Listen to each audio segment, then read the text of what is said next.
हमारे साथ जुड़े हैं प्रेम सिंह नागर, जो भारतीय मजदूर संघ से हैं। प्रेम सिंह जी, सरकार का ये कहना है कि किसी तरह का कोई आंकड़ा नहीं है प्रवासियों की मौत का, इसलिए मुआवजे का भी कोई आंकड़ा नहीं है। पर क्या आंकड़ा आप लोगों के पास है? इतनी बड़ी तादाद में मजदूर जो है उनका पलायन हुआ, असंगठित क्षेत्र पर कितना असर पड़ा है? आप लोगों का क्या आंकलन है, क्या स्थिति है मजदूरों की? मैम, इस कोरोना में सबसे ज्यादा प्रभावित तो असंगठित क्षेत्र ही हुआ है और करोड़ों लोग तबाह हो गए। लेकिन कितने लोग आहत हुए हैं, ये सरकार की जिम्मेदारी नहीं है क्या? वो लोग एक स्टेट से दूसरे स्टेट गए हैं, बसों में भर भर के उनको इन्होंने भेजा है, क्या इनके पास आंकड़े नहीं है? ये सत्य को छुपाने का सरकार का सबसे बड़ा झूठ है। नागर जी, आज इस देश में नागर जी, आपको लगता है ये सरकार का ये कहना ठीक था कि हमारे पास आंकड़े नहीं है? ये भारतीय मजदूर संघ इसको बिल्कुल विरोध करता है कि इनके आंकड़े नहीं है। आंकड़े लेना किसकी जिम्मेदारी है? हमारा वो वर्कर, हमारा वो मजदूर किसी स्टेट से दूसरे स्टेट गया है तो किसकी जिम्मेदारी थी उनके काउंट करने की?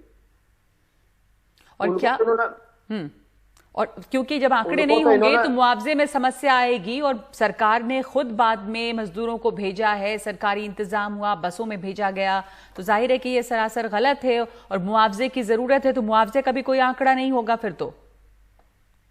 मुआवजे का भी कोई आंकड़ा नहीं होगा। सरकार ये बातें छुपा रही है। खुद हम दिल्ली में बैठे हैं, दिल्ली में कम से कम 4.5 लाख लोग दिल्ली सरकार ने बाहर भेजे थे, 2 लाख लोग अपने आप गए। हमारे पास जो आंकड़ा वो 7 लाख लोगों का आंकड़ा भारतीय मजदूर संघ के पास, जो दिल्ली से अपने बिहार है, उत्तर प्रदेश है, मध्य प्रदेश है, राजस्थान है, यहाँ से मजदूर गए थे, यहाँ सरकार ने बस लगाई, उनका आंकड़ा है सबके पास। नागर जी, कर सकते हमें संख्या का पता नहीं है जी। आपसे तो उम्मीद है, क्योंकि आप भारतीय मजदूर संघ के दिल्ली के अध्यक्ष हैं, अब आपसे उम्मीद होगी आप दिल्ली की भी बात करेंगे, पूरे देश भर में मजदूरों की हक की बात है, उनकी समस्याओं को समझने की बात है। जी, मैंने एक उदाहरण दिया था, सबको मालूम है उत्तर प्रदेश से कितने मजदूर गया है, राजस्थान से कितना मजदूर गया, पंजाब से कितना गया है, मध्य प्रदेश से कितना गया है। ये लोग सड़कों के रास्ते से ही गए हैं और यही तो हमारी मांग थी कि एक राष्ट्रीय प्रवासी रजिस्टर बनना चाहिए। इस देश में 70 साल आजाद हो गए, हमें मजदूरों की संख्या का ही पता नहीं है, तो हमारा देश कैसे चल रहा है? आपने सरकार से अपनी बात पहुंचाई, क्योंकि आप लोगों के लिए तो थोड़ा आसान है ना सरकार तक पहुंचना। इस सरकार से बात हमने इतनी पहुंचाई, सरकार का हर पग पे हमने विरोध किया है कि सरकार जो भी कुछ पहुंचा रही है वो सरकार वहां तक नहीं पहुंच पा रहा।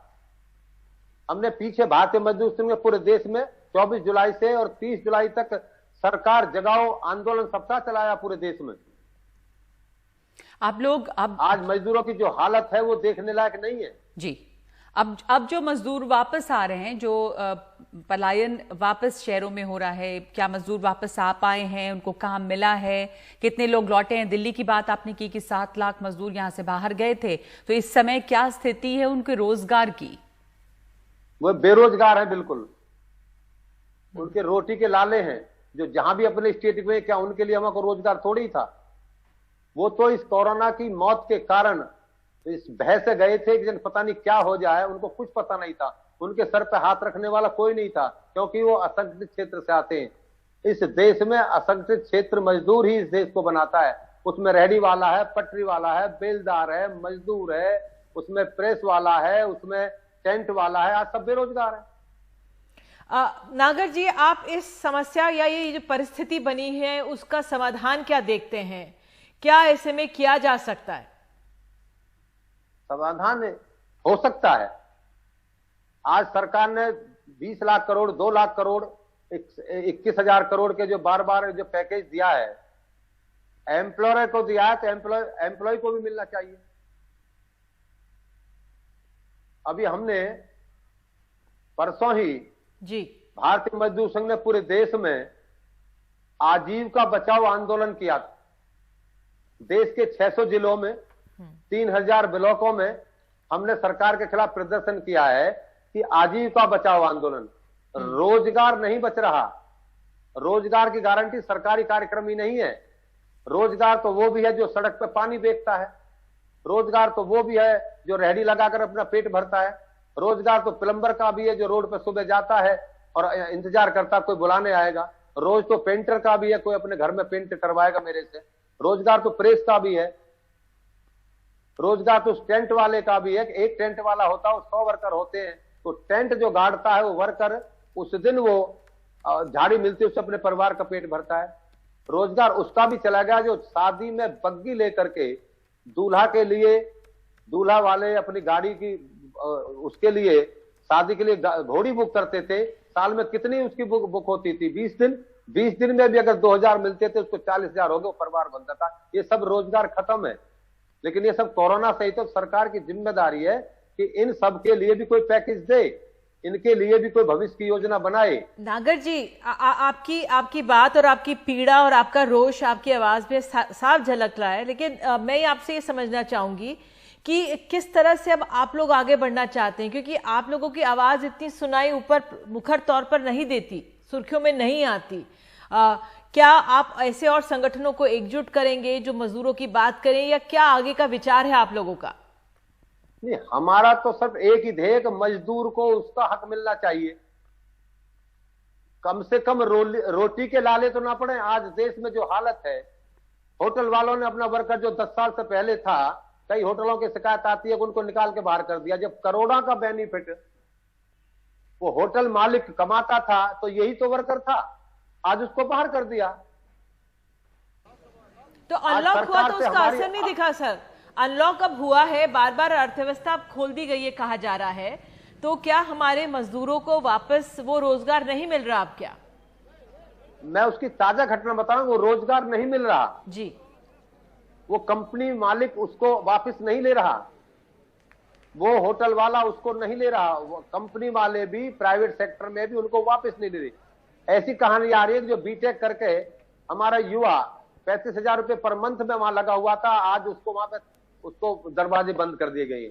कहीं तो ये रहा कि आपको 12,000 करनी है तो आइए। लेकिन क्या ये स्थिति सभी जगह है? क्योंकि बहुत सारी जगहों से पहले रिपोर्ट्स ये भी आई थी कि मजदूरों को वापस बुला रहे हैं मालिक। पंजाब में ऐसी खबरें आई थी कि बड़े बड़े जो किसान हैं उन्होंने वापस बुलाया उन लोगों को जो बिहार चले गए, उत्तर प्रदेश चले गए। दिल्ली में अब जो अनलॉक हुआ और काम शुरू हुआ है, जैसे कि रियल एस्टेट में भी अगर काम शुरू होगा तो वो मजदूर जो उसमें मजदूरी करते थे, कंस्ट्रक्शन वर्कर्स हैं, लोग जब बाजार खुल रहे हैं, आपने प्रेस वाले, रेडी वाले की बात की, इनमें हम जानते हैं कि अनऑर्गेनाइज सेक्टर जो है वो पूरी जो एम्प्लॉयमेंट शेयर है उसमें बहुत बड़ा हिस्सा है वर्कफोर्स का, 83% लगभग। तो अब क्या आप जैसे निधि बात पूछ रही हैं आपसे कि आपकी बातें सही हैं, आप लोग विरोध का इसके लिए विरोध करेंगे, क्या रास्ता अपनाएंगे? आप जो कह रहे हैं उसका असर भी तो होना चाहिए कि सरकार की कान पे जुड़ेंगे। मैं भारतीय मजदूर संघ की स्पष्ट करना चाहता हूँ कि भारतीय मजदूर संघ एक यूनियन नहीं है, वो सामाजिक संगठन भी है। कोई भूखा सोए और हम बैठे देखते रहे, ये हो नहीं सकता। इस देश में 70 साल हो गए, आज मजदूर पर ही गाज गिरती है जब भी गिरती है। हमारे देश की अर्थव्यवस्था सिर्फ 4 महीने में चरा मर गई। क्या हमने 70 साल में यही कमाया है? और वो मजदूर पर ही पड़ी, वो मजदूर पर ही पड़ी कि उसके लाले पड़ गए। एक मजदूर जालंधर से चलता और बिहार जाता 1800 किलोमीटर साइकिल पर चलकर, ये आफत उसी पे पड़ी, क्योंकि वो रोज खाता है, रोज कमाता है। रोज कमाने वाले पर, खाने पाले पर ही ये जो महंगाई की मार और आज बेरोजगारी की मार पड़ रही है, उसका कोई बारिया मालिश नहीं है। हमने बार बार ये मांग की है कि आप एक राष्ट्रीय प्रवासी रजिस्टर बनाएं, जिससे कौन किस स्टेट में, राज्य में मजदूर बाहर से रह रहा है उसकी संख्या आपको मालूम हो, और जो रसद और जो सहायता सरकार पहुंचाती है उसको मिलनी चाहिए। वहां तक नहीं पहुंची मैम, वहां तक नहीं पहुंची और वो पलायन कर गया। आज उनको फैक्ट्रियां बुला रही हैं, लोग बुला रहे हैं, लेकिन उतना रोजगार उतने लोगों को नहीं दे पा रहे। जी बिल्कुल। नागर साहब, आपने जो राष्ट्रीय प्रवासी रजिस्टर की बात की है, तो आपने जो सबसे बड़ी चिंता ये बताई कि अगर किसी को जो तनख्वाह मिलती थी उसका 1/3 मिल रहा है, और यही सबसे बड़ी चिंता की बात है नगमा, कि अगर लोगों को वापस कुछ नौकरियां मिल भी रही हैं तो 1/3 या 1/4 उनको उसी पे रोजगार या उनकी तनख्वाह मिल रही है, और वाकई में जो पसोपेश पे हमारी अर्थव्यवस्था है ये उजागर होता है। नागर जी, आपने बहुत बेबाक तरीके से, साफ गोई से स्थिति हमें समझाई, इसके लिए आपका बहुत बहुत धन्यवाद। और हम बता दें कि जो अनऑर्गेनाइज सेक्टर है, जब अर्थव्यवस्था की हालत इतनी बुरी है, उसमें अनऑर्गेनाइज सेक्टर को उबारना बहुत जरूरी है, क्योंकि जीडीपी का 45% हिस्सा जो है वो इसी अनऑर्गेनाइज सेक्टर से आता है। धन्यवाद आपका इस बातचीत के लिए।